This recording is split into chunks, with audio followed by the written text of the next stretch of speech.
अर्चनी वन्नी समाज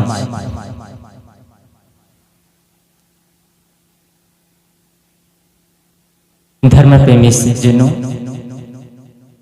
श्रद्धा मूर्ति माताओं, प्यारे बच्चों,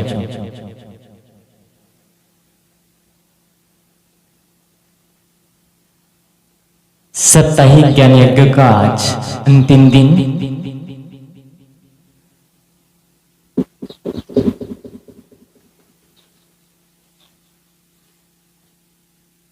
आज अंतिम दिन है।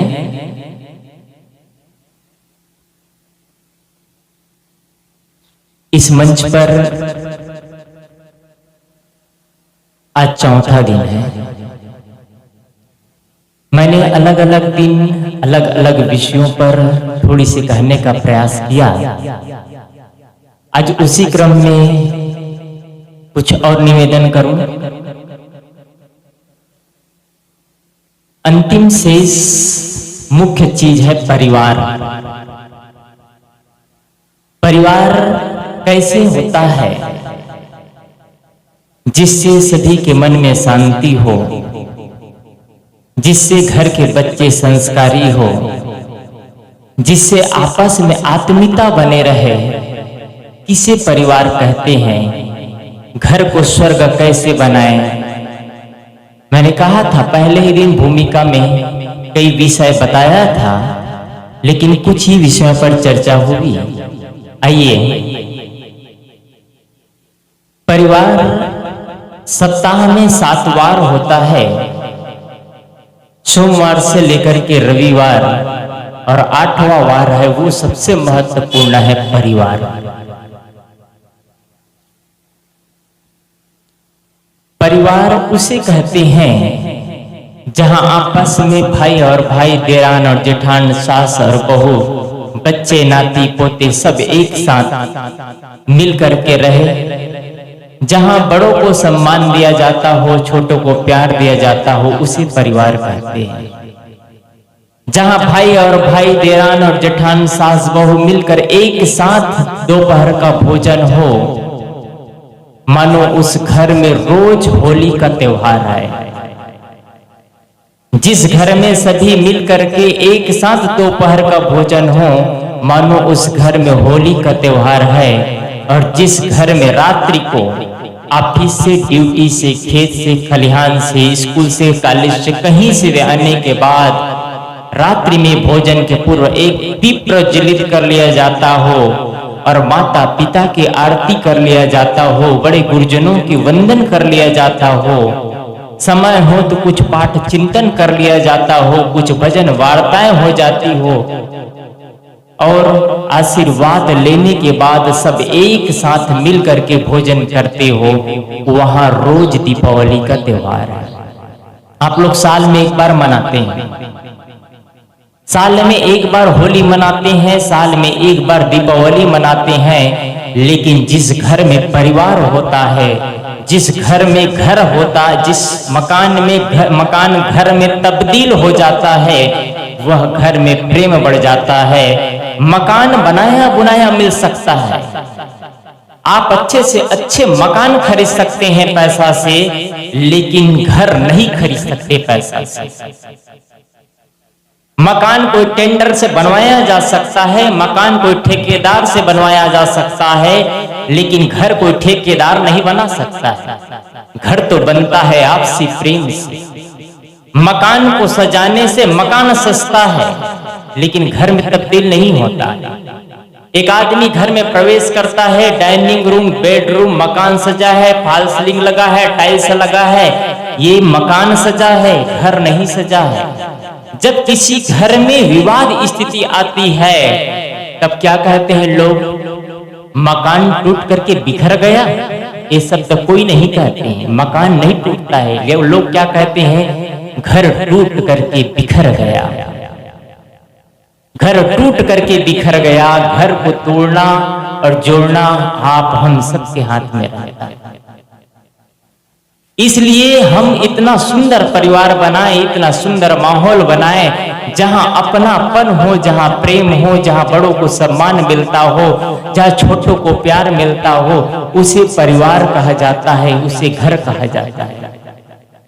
सबके पास वो शक्ति नहीं कि बड़े बड़े बिल्डिंगें ठोक सके, बड़े बड़े मकान बना सके, लेकिन सबके पास वो शक्ति है कि घर सब बना सकते हैं, घर सब बना सकते हैं। घर बनता है एक एक क्रियाकलाप से, घर बनता है एक एक व्यवहार की मधुरता से, घर बनता है अपने किए हुए पर गलतियों पर पश्चाताप करने से और बड़ों को सम्मान करने से।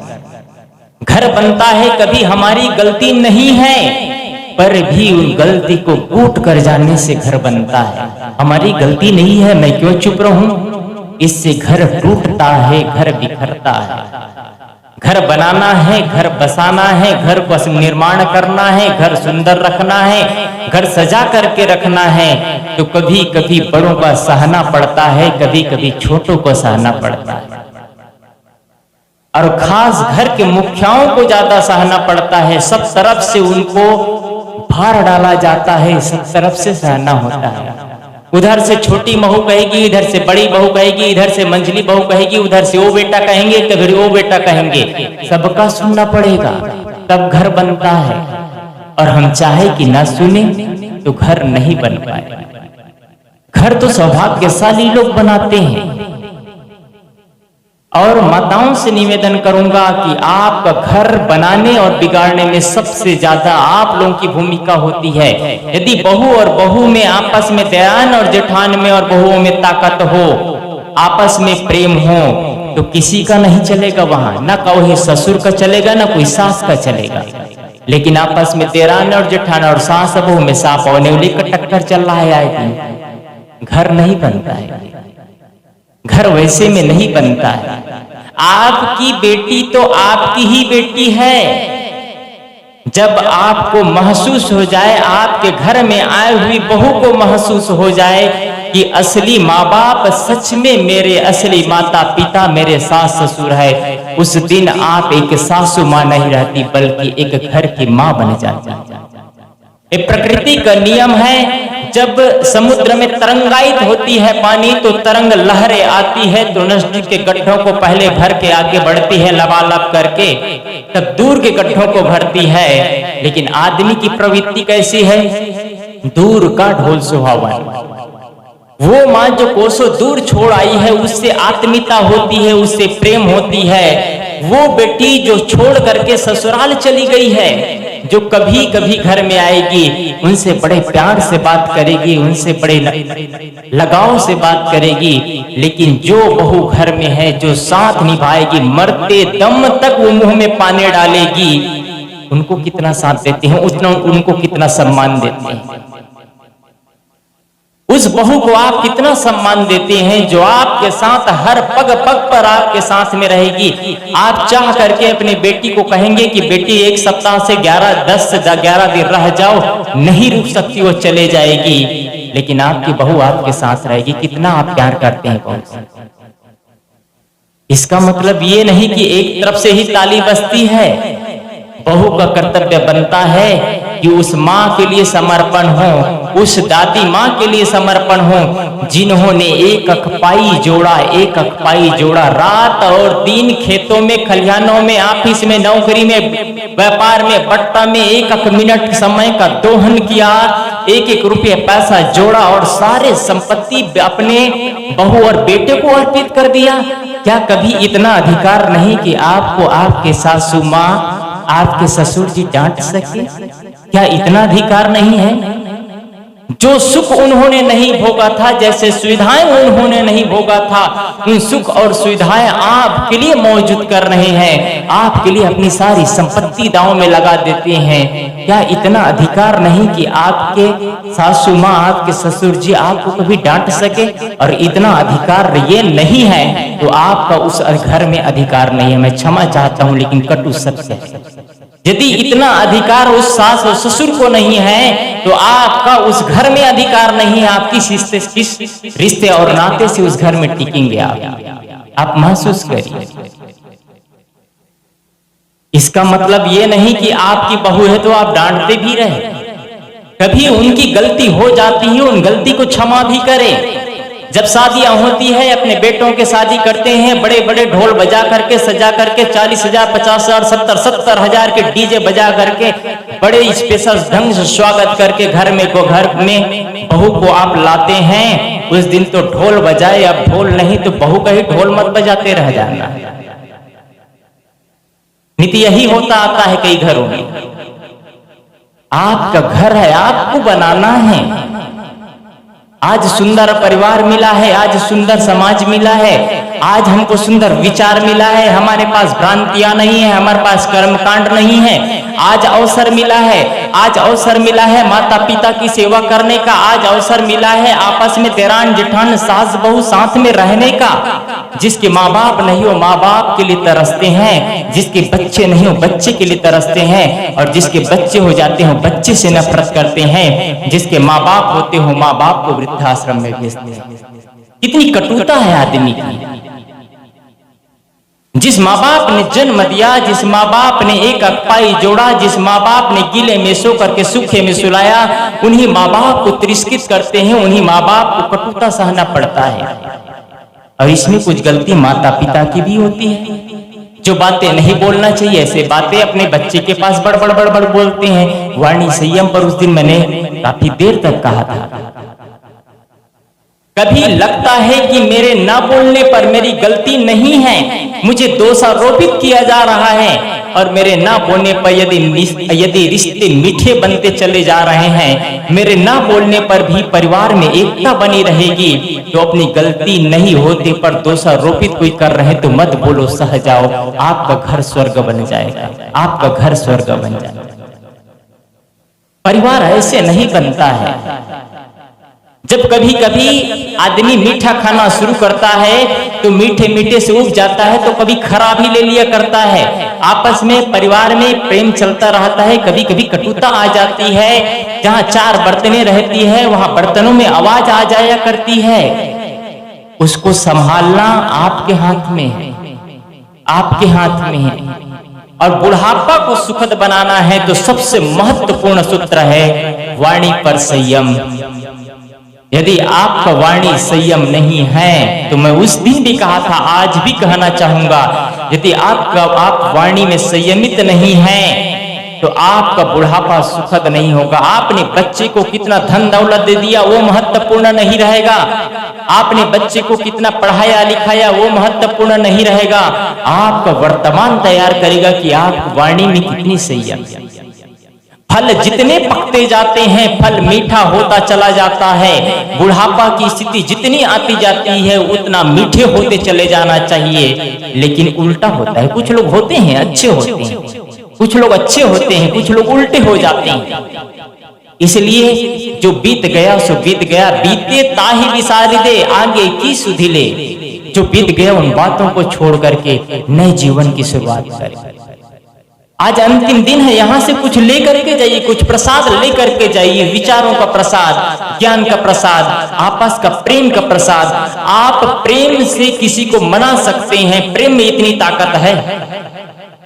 प्रेम से किसी को मना सकते हैं, कटुता से नहीं, कठोर वाणी से नहीं, आक्रोश में नहीं, प्रेम से मनाया जा सकता है। और प्रेम से शेर जैसे जानवर को मनाया जाता है। शेर को सर्कस दिखाने वाले कहते हैं, बेटा तुम आदमी के ऊपर बैठ जाओ, शेर बैठ जाता है, उसको टच नहीं करता है। सर्कस दिखाने वाले कहते हैं हाथी से, बेटा शंकर की मूर्ति है उसकी पूजा करो। वो आता है और पूजा करता है, आरती करता है। सर्कस दिखाने वाली का दिमाग देखिए। इस आदमी के पास इतनी शक्ति है, पूरा ब्रह्मांड को अपने इशारे पर न चाहता है, हर जीव जंतु को अपने इशारे पर न चाहता है, लेकिन दुर्भाग्य कहूं या सौभाग्य कहूं कि अपने आप को अपने वश पर नहीं रख पाता है, बाकी दुनिया को पूरा अपने वश में रखना चाहता है।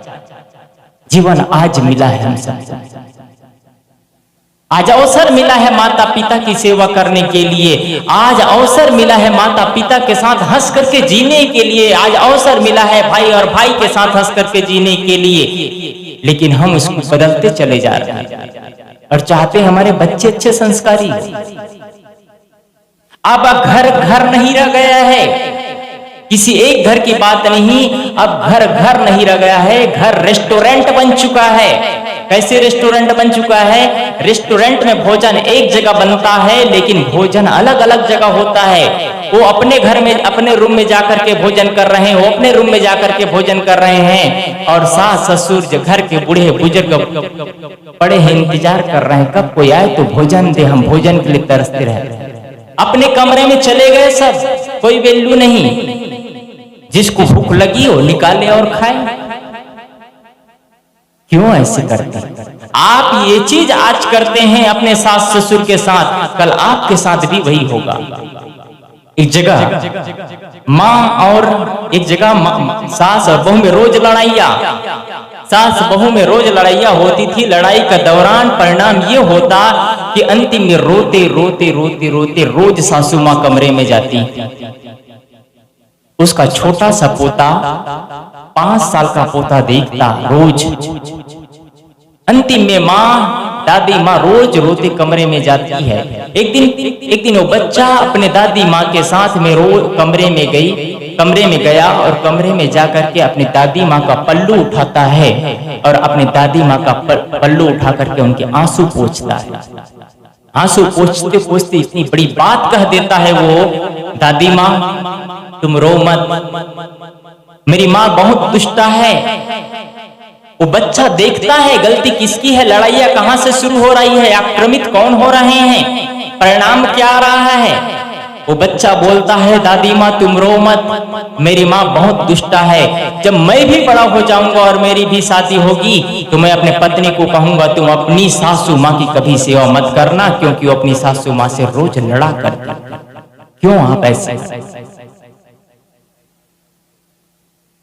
वो तो ऐसा ही हुआ तू मत हो अयान। सदगुरु कबीर की वाणी है।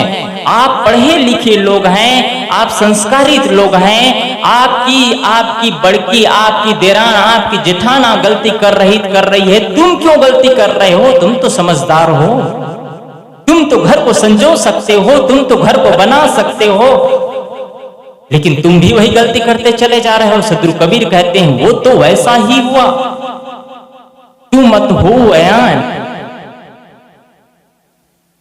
और हम कहते हैं हम पढ़े लिखे लोग हैं, हम समझदार लोग हैं, हम पैसे वाले हैं, हमारा परिवार अच्छा है, कौन सी सभ्यता है? उन्होंने अपने बेटे से प्यार किया, अपनी बेटी से प्यार किया, अपने देरान जेठान के बेटे से प्यार नहीं किया, मोहब्बत नहीं किया, तो वो उनकी मूर्खता है, वो मूर्खता की निशानी है। वह निर्गुणिया तय गुणवंता मत एक ही में शान। वो तो निर्गुणिया हो गया और तू गुणवान होकर के भी वैसे कर रहा है, क्यों एक ही में सार रहा है? तुम्हारी पहचान क्या है? वही कि तुम्हारी देरान गलती करे, तुम्हारी जेठान गलती करे तो तुम भी गलती करते चले जाओ, ये पहचान नहीं है। अभी साहब जी कह रहे थे अपने बेटे से ज्यादा प्यार कहीं अपने देरान और जेठान के अपने पुत्र से करना चाहिए। उस घर के माहौल अलग होगा। हो सकता है आपके देरान और जेठान आपसे नफरत करे, लेकिन आपके जो बच्चे हैं, आपके परिवार के जो बच्चे हैं, आपके देरान और जेठान के बच्चे हो, आपसे प्यार करेंगे, आपसे प्यार करेंगे। वो जानेंगे कि मेरी माँ और मेरे पिताजी की गलती है जो मेरी बड़ी मम्मी से या बड़ी चाची, मेरी चाची से बात नहीं करती है, लेकिन मेरी बड़ी मम्मी या मेरी बड़ी चाची अच्छी है, जो प्यार करती है, उनके लिए चीज होगा।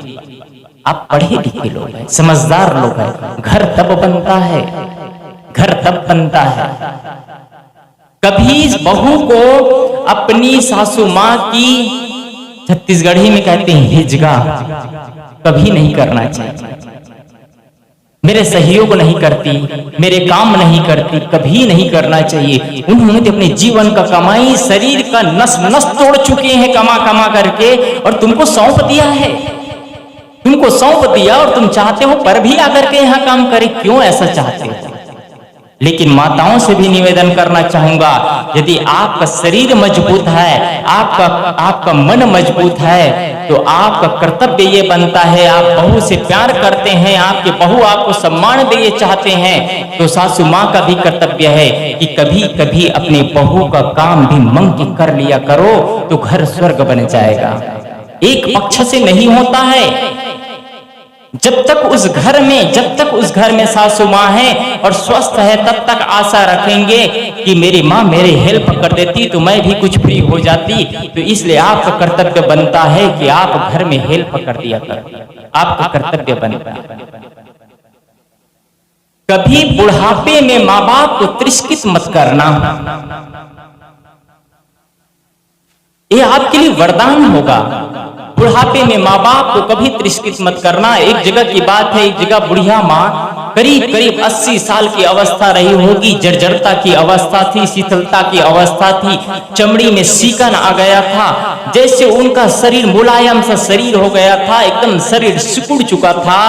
उस अवस्था में सासू माँ को बड़े प्यार से एक बहू नहला रही।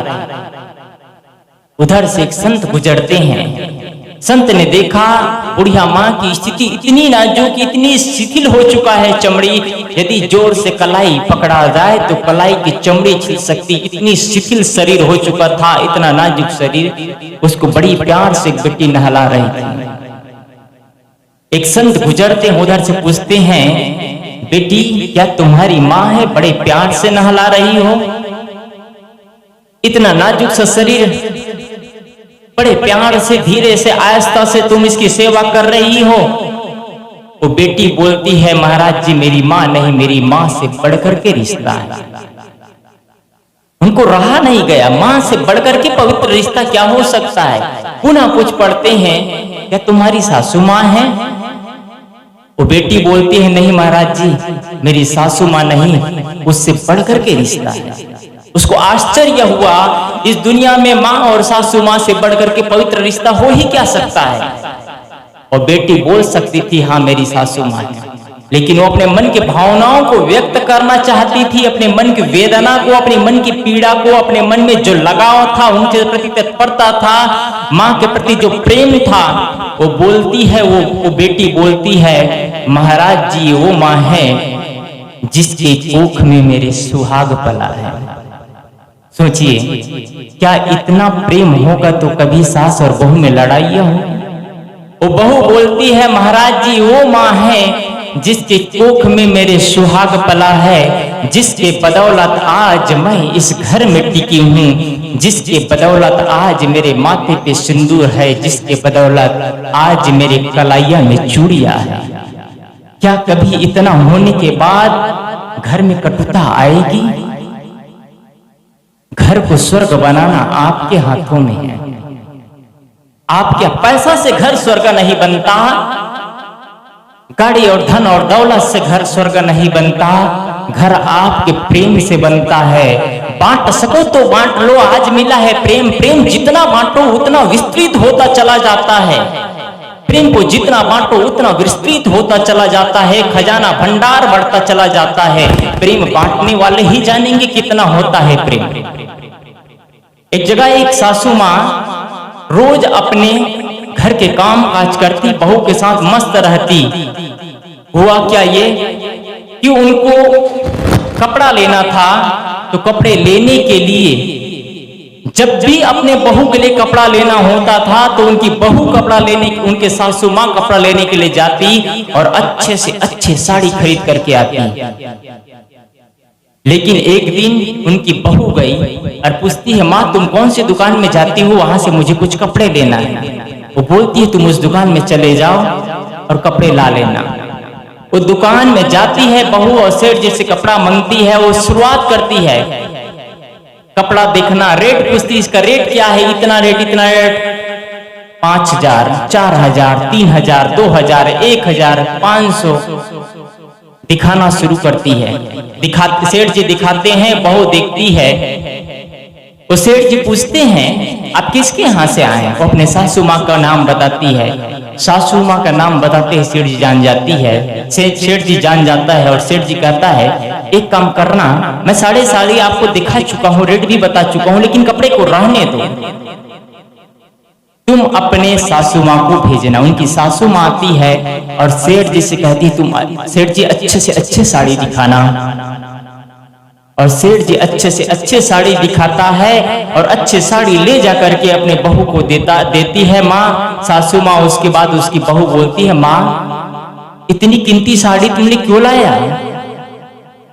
बहू उसकी माँ बोलती है, बेटी साड़ी कीमती नहीं है, तुम कीमती हो, तुम्हारा महत्व है, साड़ी का महत्व नहीं है। तुम जितने अच्छे कपड़े पहनते हो, जितना सभ्य लगते हो, मुझे पैसा का मोह नहीं है, तुम उतने अच्छे लगते हो। बहू बोलती है, माँ मुझे घर पे ही रहना है, घर में रहने के लिए साड़ियाँ चाहिए थी, मुझे कोई टाकी झाल में नहीं जाना है, कोई पार्टी में नहीं जाना है, उसके लिए साधारण से कपड़ा से काम हो जाता, तुमने इतनी महंगी साड़ी क्यों ला दी? इधर से माँ उधर बोल रही, कितना प्रेम है, क्या इतना प्रेम होने में घर में नरक बनेगा? घर को आपको सजाना है, घर को आपको संवारना है, और जिस घर में इतना प्रेम होगा उस घर के बच्चे संस्कारित कैसे नहीं होंगे? जिस घर में आपस में देरान और जेठान में प्रेम हो, यदि कभी गलती से देरान जेठान गलत है तो उनसे प्रेम नहीं कर सकते, मत करो उनसे प्रेम, लेकिन उनके बच्चे से कभी नफरत का बीज मत बोना, क्योंकि आप उनके साथ नफरत के बीज बोओगे और परिणाम फसल आपको काटना पड़ेगा।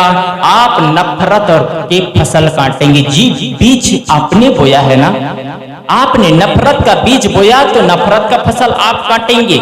जीवन की परिभाषा ये कहता है, आप दूसरे के जीवन में यदि कटुता का बीज बोते हैं तो अपने जीवन में कटुता का फसल काटते हैं, अपने जीवन में नहीं। दूसरे के जीवन में जो बोते हैं अपने जीवन में काटते हैं, ये अध्यात्म की परिभाषा कहते हैं। और जो इस परिभाषा का अर्थ समझ जाएगा वो आदमी कभी किसी के साथ कटुता का व्यवहार नहीं करेगा, कभी किसी के साथ नफरत नहीं करेगा। इसलिए आपको अपना घर बनाना है। आप कभी भी बोलना सोच समझ करके बोलना, कटु वचन कभी मत निकालना, तीखे वचन कभी मत निकालना, क्योंकि वाणी निकल जाती है, वाणी एक ऐसी स्पीड तेज गति से निकलती है और जा करके दूसरे के दिल में चुभ जाती है। अच्छी वाणी बोलते हैं वो भी चुभती है और मीठे वाणी बोलते हैं वो भी चुभती है, लेकिन अच्छी वाणी को लोग भूल जाते हैं, कोई को याद रखते हैं, लेकिन कभी आपने कटु वाणी बोल दिया वो जीवन भर याद है। उन्होंने मुझे ऐसा कहा। आदमी साल बदलते हैं, कैलेंडर बदल दिया करते हैं, लेकिन आज से 20 साल पहले देरान ने ऐसे कहा, जेठान ने ऐसे कहा, भाई ने ऐसे कहा, पिता ने ऐसे कहा, वो बातें आज भी दिल में चुभती रहती है, आज भी वो बातें बीच में दरारें पैदा किया करती है। आपको बनाना है घर। मैं अंतिम समय हो चुका है, मैं एक बात और कहूं, आप इतना सुंदर घर का निर्माण करेंगे, मकान का निर्माण मैं नहीं करवा रहा हूं आपसे, मैं घर का निर्माण करवा रहा हूं। मकान बनता है छड़ सीमेंट गिट्टी रेत बालू से मकान बनता है, चुना पत्थर से मकान बनता है, लेकिन घर उससे नहीं बनता है। घर बनता है आपस के प्रेम से घर बनता है।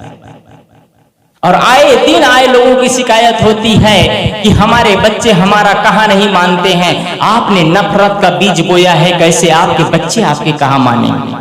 आप योग्य आदमी हैं, आपके पास योग्यता है, आपके पास क्षमता है, आपके पास सहिष्णुता है, तो आपको सहना पड़ेगा। दूसरे जैसे मत हो, आप उस भीड़ से अलग हो। जैसे सब लोग जीते हैं वैसे तुम भी जियो। तुम्हारी समझदारी कहाँ गई?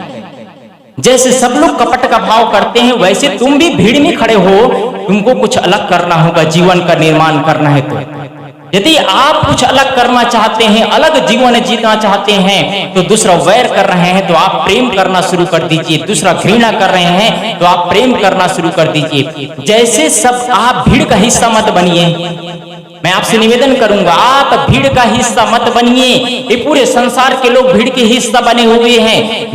भीड़ में जैसे लोग चल रहे हैं, जैसे परिवार के लोग चल रहे हैं, जैसे समाज के लोग चल रहे हैं, वैसे आप भी मत चलिए। आप भीड़ से कुछ विलक्षण होइए, आप भीड़ से कुछ अलग हट करके जिए। आपके पास प्रेम होना चाहिए, आपके पास दया क्षमा संतोष होना चाहिए। आपके भतीजे, आपके नाती पोते, आपके बेटे, आपके बहन, आपके देरान जेठान के बच्चे भी आपके पास ज्यादा आए, अपने मम्मी से ज्यादा लगाव मत रखे। आप इतना विशाल हृदय रखिए, इतना विशाल। ये कमाने का चीज है। धन तो कमाओ, जितना धन कमा सकते हो कमाओ, लेकिन इससे ज्यादा महत्वपूर्ण है परिवार कमाओ, इससे ज्यादा महत्वपूर्ण है समाज कमाओ। आप क्या कमाते हैं? और शिकायत तब नहीं होगी कि आप नहीं कहोगे कि आप अपने बच्चे को कि मेरे बच्चे मेरे कहा नहीं मानते। अभी आपके बच्चे कहाँ मानेंगे, अभी आपके बच्चे छोटे हैं। गीली मिट्टी को जैसे आकार दो वैसे आकार ढलता चला जाता है। मिट्टी कड़ी हो जाने के बाद में उसको आकार नहीं दिया जा सकता है। बच्चे बड़े हो जाने पर बच्चे को सजाया और संवारा नहीं जा सकता। आज अवसर है आपके पास। आप बच्चे को जो सिखलाते हैं, जो पाठ सिखलाते हैं, आप सिखलाने के मतलब आप खुद करते हैं। सिखलाने के मतलब आप खुद करते हैं। आप जितना बच्चे को बताते नहीं हैं उससे बच्चे ज्यादा आपके करने से सीखते हैं। कैसे करने से सीखते हैं? यदि आप अपने देरान से, जेठान से, सास से, बहू से ज्यादा प्यार नहीं करेंगे, ज्यादा लगाव नहीं रखेंगे, तो आपके बच्चे भी उससे दूरी बनाते चले जाएंगे। आपके बच्चे भी उससे दूरी बनाते चले जाएंगे। हर लोगों की शिकायत होती है हमारे बच्चे कहाँ नहीं मानते हैं, और मैं देखता हूं अधिकतम लोग की शिकायत है। और मैं सबसे कहता हूं कि आपके बच्चे आप कहते हैं उससे ज्यादा मानते हैं। क्यों इस चीज कह रहा हूं? क्योंकि आपने सिखाया धन कैसे कमाना है। आपके बच्चे, आपके पास में 10 एकड़ का जमीन है तो 15 एकड़ करने का ताकत रखते हैं आपके बच्चे। आपने सिखाया गाड़ी कैसे चलाना है, आपके बच्चे गाड़ी चलाते हैं। आपका मकान सिंगल मंजिल था, उसको डबल कैसे करना है आपने सिखाया। आपके बच्चे डबल नहीं ट्रिपल मंजिल करने का ताकत रखते हैं। आपकी सैलरी महीने में 50,000 रुपए थी, लेकिन आपके बच्चे आपसे 1 लाख रुपया, 50,000 क्या 1 लाख रुपए ज्यादा कमाने की ताकत रखते हैं। आपने तो यही तो सिखलाया है। कब प्रेम की परिभाषा सिखलाया आपने? कब दया और क्षमा का, संतोष का परिभाषा सिखलाया आपने? कब बच्चों को कभी अनाथालय में ले गए? कब बच्चों को वृद्ध आश्रम में ले गए? कब बच्चों को आश्रमों में ले गए जहां संत खुद का निर्माण करते हैं, सेवा सुविधाएं और साधना के बल पर, तपस्या के बल पर खुद के जीवन को कैसे तराशते हैं? कब आपके बच्चे सीखे हैं चीज? आपने सिखलाया ही नहीं। आप कभी आश्रमों में गए ही नहीं। आश्रम के नाम सुनते ही वहां क्या मिलेगा, वहां जाने से क्या फायदा है? आज जो दुख भरी जिंदगी जी रहे हैं, आज जो तकलीफें आ रही है, आज जो आपके पास समस्याएं आ रही है, यही का कारण है कि आपने कभी आश्रम नहीं गए, कभी वृद्ध आश्रम नहीं गए, कभी अनाथालय में नहीं गए, वहां दान धर्म की परिभाषा नहीं जाने, कभी गरीबों को, कभी अनाथों का सेवा नहीं किए, तो आपके बच्चे क्या जानेंगे? आपके बच्चे पैसा जोड़ना जानेंगे, क्योंकि आपने सिखाया है। आपने सिखाया है कि जीवन का निर्माण कैसे किया जाता है। आपने कभी बताया है? आपने कभी परिवार में बैठ करके बच्चों को बताया है कि माता पिता की आरती कैसे करना चाहिए? एक चीज और कहूं, बुढ़ापे में आपके माँ बाप को आपकी धन संपत्ति नहीं चाहिए, बुढ़ापे में आपके माँ बाप को आपका प्यार चाहिए। कितना प्यार करते हैं आपके घर में देवी देवता होगा उसकी पूजा कर लेते हैं आप जिस मत पंथ को मानते हैं, जिस संप्रदाय से जुड़े हैं, जिस मजहब से जुड़े हैं, उसकी पूजा कर लेते हैं। मैं कहता हूं ये सेकेंडरी है, प्राइमरी नहीं है। आपके असली देवी देवता आपके माता पिता है। क्या आपके घर में उस माता पिता की आरती होती है? जिस माँ बाप ने हमको बनाया, जिस माँ बाप ने हमारा खुद का निर्माण किया, उस माँ बाप के घर में आरती और पूजा कभी नहीं होती है। उसकी पूजा और आरती होती है जिसको आपने खुद निर्माण किया है। करिए, मैं मना नहीं करता, लेकिन पहली पूजा के हकदार माँ बाप है, आपके घर में कभी नहीं होती। फिर क्यों कहते हैं कि आपके बच्चे कहाँ नहीं मानते? क्यों शिकायत करते हैं? बच्चे बैठे हैं बगल में, पिता पाउच फाड़ता है, गुटखा घयम कर जाता है। बुढ़ापे की स्थिति आ गई है, गुटखा चबाया नहीं जा रहा है, हथौड़ी से कूट लेता है, तब हजम करता है, जहर को अंदर डालता है। फिर क्यों कहते हैं कि मेरे बच्चे बीड़ी सिगरेट तंबाकू गुटखा खाते हैं? आप तो सिखलाए हैं, उसको कोई दूसरा सिखलाया है। आप अपने बच्चे को संस्कारी बनाइए, संस्कारी बनाइए। कभी आप किसी का निंदा चुगली मत करिए। निंदा चुगली करके अपने अंदर जहर भरना और दूसरे के अंदर जहर भरना प्रेम से रहने का तरीका है। जो बीत गया सो बीत गया। मैं एक चीज और कहूंगा, बुढ़ापे में माँ बाप जब आप काम करने जाते हैं कहीं, तो चरण स्पर्श करके जाते हैं, तो आपके रात्रि के समय आते तक 9-10 बज जाता है, तब तक आते तक आपके माँ बाप आपके राहें देखते हैं। मेरे बेटे आ रहे होंगे, मेरे बेटे आ रहे होंगे। आप चरण स्पर्श करके जाते हैं और आकर के फिर से चरण स्पर्श करते हैं। वो आशीर्वाद इतनी लंबी उम्र देती है, वो आशीर्वाद उनको पक पक थप्पड़ साथ देता है, मेरे बेटे आ रहे होंगे, आह भरते रहते हैं और उनकी पुकार, उनका प्यार आपको घर के घर तक खींच करके लाता है। मेरी माँ मेरे इंतजार कर रही होगी, आपने कब चरण स्पर्श किया है। बुढ़ापे में आपके माँ बाप को आपका धन नहीं चाहिए, आपका गाड़ी नहीं चाहिए, आपके बंगले नहीं चाहिए। आप काम धाम करके आते हैं, ऑफिस से, ड्यूटी से, खेत से, खलिहान से आने के बाद में अपने माता पिता के पास बैठ लीजिए, भोजन पूछ लीजिए, तबीयत पूछ लीजिए, प्यार से बात कर लीजिए।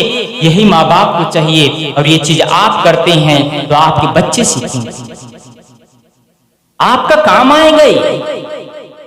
कम से कम त्योहारों में आप जिस भगवान की पूजा करते हैं आप करिए, आपकी निष्ठा, आपकी श्रद्धा है तो, लेकिन पहली पूजा माँ बाप की होना चाहिए। पहले माँ बाप के दीप प्रज्वलित कर लीजिए, माता पिता की आरती उतार लीजिए, माता पिता के गलों में हार अर्पित कर लीजिए, उनके वंदन कर लीजिए, कभी मत्था टेक लीजिए। कम से कम त्योहारों में ये काम तो करिए। जिस देवी देवता की पूजा करते हो आपकी आस्था है, और उस आस्था के बल पर आपको ताकत मिलता है। वो देते नहीं है, कड़वा सत्य है, लेकिन पूजा करते हो गलत भी नहीं है, क्योंकि कम से कम उसकी पूजा करते हैं तो सही काम में जुटे रहे, उसको आपकी आस्था से ताकत मिलता है। लेकिन ऐसे भगवान की भी पूजा करिए जो आपकी आस्था के साथ साथ देते भी हैं। विषम परिस्थिति में माँ बाप आपके साथ खड़े होंगे, आप आशीर्वाद मांगेंगे, आप उनके चरणों में झुकेंगे, खुश रहो बेटा का आशीर्वाद देंगे। कभी कभी आपके घर में कुछ हो जाए तो एक निवेदन और करूंगा कि कभी वार्ता बंद मत करिए, चाहे जो हो जाए, लेकिन वार्ता कभी बंद मत करना। वार्ता बंद करेंगे तो घर टूटने में देर नहीं लगेगी। पति पत्नी में एक बार ऐसा हुआ, आपस में दोनों में चर्चाएं नहीं होती थी, आपस में दोनों में चर्चाएं नहीं होती थी। एक दिन हुआ क्या कि पति को जाना था ड्यूटी, जब भी काम रहता पत्नी को तो अपने पति को एक पत्र लिख दिया करता कि ये जी मेरे पास ये सामान नहीं, ये सामान नहीं, ये सामान नहीं, तुम ला देना। उनका पति रोज ला देता। और एक दिन उनके पति को सुबह सुबह 4-5 बजे का ट्रेन पकड़ना था और वो अपने पत्नी को पत्र लिखता है कि जी मुझे सुबह के 5 बजे जाना है, ऑफिस ड्यूटी काम है, मुझे सुबह के 4 बजे उठा देना। वो पत्र लिखता है और अपने पत्नी के सिराने पर रख देता है। उनकी पत्नी सोते समय देखती है और सो जाती है। सुबह 4 बजते ही क्या करती है, अपने पति को उठाती है? नहीं, वो भी एक कलम और कागज लेती है और एक पत्र लिखती है, ए जी सुबह के 4 बज गए हैं, तुम उठ जाओ, और अपना काम धाम में लग जाती है। रोज सुबह 6 बजे उठने की आदत, 4 बजे कहां से उठे? देखता है 6 बज गया, उनकी ड्यूटी का समय गलत हो गया और बड़बड़ शुरू कर देता है, इतना मूर्ख है, पागल है, मुझे उठाया नहीं, कैसा इंसान है। लेकिन ऐसे पलट करके देखता है तो लिखा पड़ा है, ये जी सुबह के 4 बज गए, उठ जाओ। इसलिए कभी ऐसे मत करना कहीं अपनी जीवन की नौकरी धो बैठो, कभी ऐसा मत करना कि अपने जीवन में आय का साधन हो भी समाप्त कर जो, अपने बीच में नफरत का बीज बोलो। इसलिए आपको अपने ही घर को स्वर्ग बनाना है, सुंदर जीवन का निर्माण करना है, अपने घर को सजाना है, अपने घर को सुंदर बनाना है, अपने ही जीवन को तराशना है। आप अपने बच्चों से प्यार करें, माँ बाप से प्यार करें और अपने नहीं अपने सब बच्चों से प्यार करें। ये पढ़े लिखे और शिक्षित लोगों का काम है, बाकी तो गया काम से। अपनी जिंदगी को नरक बनाते हैं, औरों की जिंदगी को तबाह कर देते हैं। इसलिए सुंदर जीवन का निर्माण करें और सुंदर जीवन को सजाएं। मैं आप लोगों के बीच काफी देर से बोल रहा हूं, आप लोगों का प्यार, आप लोगों का सम्मान, इसी घर से, इसी परिवार से, इसी समाज से मैं निकला हूं और आप ही लोगों से सीखा पढ़ा जाना, उसी को आप लोगों के बीच कुछ कहने का प्रयास किया। शायद मैं जितना जानता हूं उससे कई गुना ज्यादा आप सब जानते हैं, पर भी आप लोगों ने मुझे इतना प्यार से सम्मान से बुलाया। मैं आप सबका आभारी हूं, आप सबको मैं सादर प्रणाम करता हूं। बोलिए सद्गुरुदेव की जय।